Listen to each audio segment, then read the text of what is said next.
In the wake of the devastating tsunami, while Aceh's families search for loved ones and bury their dead, Indonesia's military looks on with suspicion and contempt.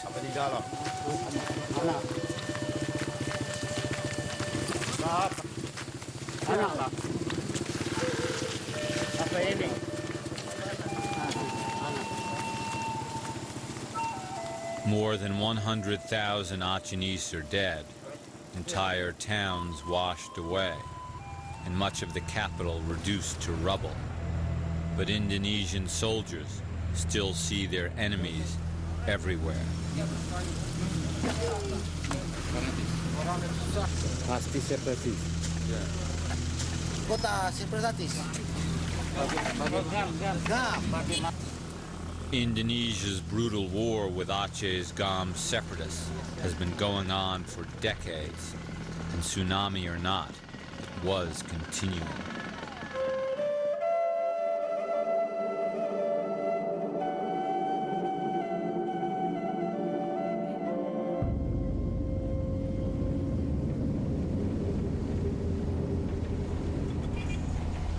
In 2001, 4 years before the tsunami made Aceh a household name, I took the main paved black road into the province for the first time.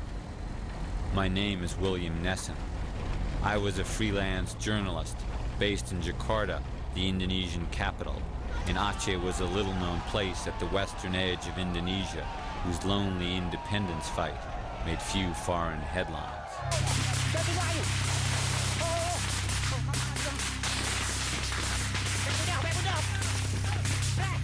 Determined to hold its far-flung regions together, Indonesia was sending tens of thousands more troops to battle Aceh's growing guerrilla force.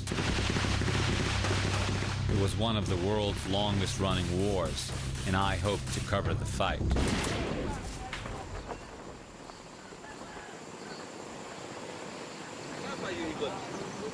Thank you. It's good to see you all. Okay. Be careful. When I first met Indonesian General Bambang Darmono, I wanted to see the war through the military's eyes. So I didn't press him with tough questions, and he soon took a liking to me. He believed I was a rare sort of journalist, sympathetic to the Indonesian military. Ini bisa untuk duduk berapa orang? Bisa 4 di sini. 4 orang bisa ya? Oke. Saya di atas, ha? As commander of military operations for Aceh, Bambang was the right friend to have.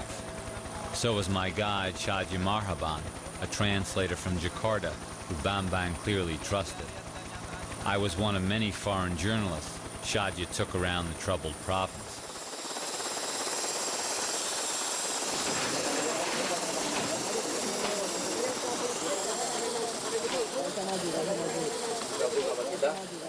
Rakyat Lokop sekarang dalam kondisi tertekan karena GPK dari Perlak itu menghantam dia karena ingin mencuri logistik dia. Apa logistik dia? Sarang burung, ya. Bambang said these valuable birds' nests were shipped overseas to make Chinese medicine, and Gam was muscling in. They stay there, then they take the bird net, then they sell by themselves. That's why we have to destroy them. We have to occupy this village. Then I hope the next after this operation, the people will live in normal. I doubted Bambang was telling me the full story. I suspected the military wanted to control the bird's nest trade for themselves.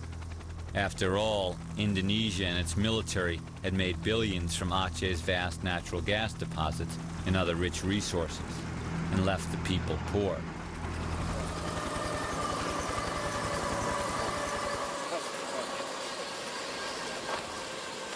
Just outside from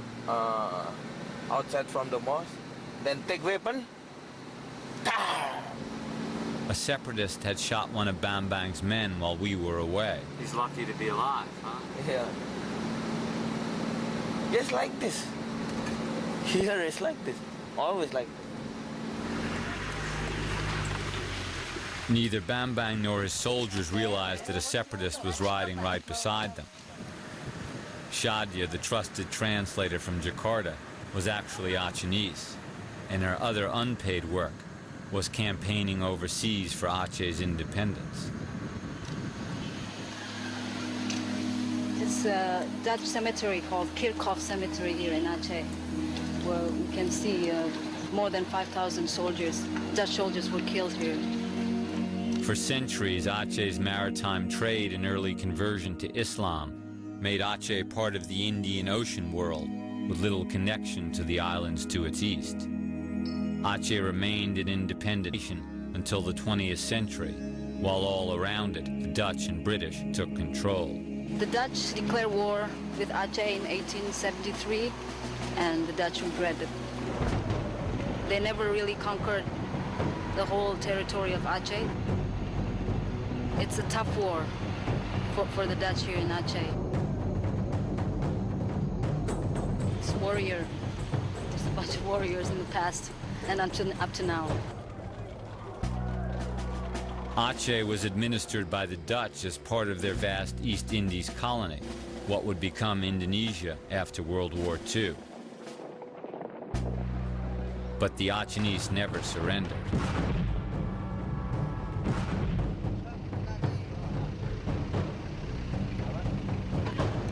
"60 years later, the Achenese were still fighting for independence, this time from Indonesia. Atjeh is only a tiny part of Indonesia, but the government feared giving in to GAM would stir up other regions and tear the sprawling nation apart. Siap dialog atau siap perang? Siap perang. Pelor. In 2001, despite the government's efforts, GAM ran most of the province. Semua perjuangan bangsa Aceh itu mengikut histori, mengikut sejarah semua, bukan mengikut kehendak pribadi. Sejarah. Jadi timbul dari sejarah itu jadi mental. Maka seseorang hilang sejarah, mental itu tidak ada lagi ya. Itu dengan ada sejarah, maka semangat untuk perjuangan lebih. Sofian said Atjeh Struggle was not about ethnic identity or culture. Achenese just wanted to live normal lives in their own country again after a century of unwanted outside rule. Kami menuntut kemerdekaan. Jadi kalau mereka menggunakan senjata menumpas kami, itu kami tetap melawan untuk bela diri. Kalau mereka menerima dengan tidak guna senjata, itu lebih baik. Maka kami tidak keinginan berperang untuk melawan mereka dengan senjata. Membuka jalur-jalur diplomasi atau badan-badan dialog.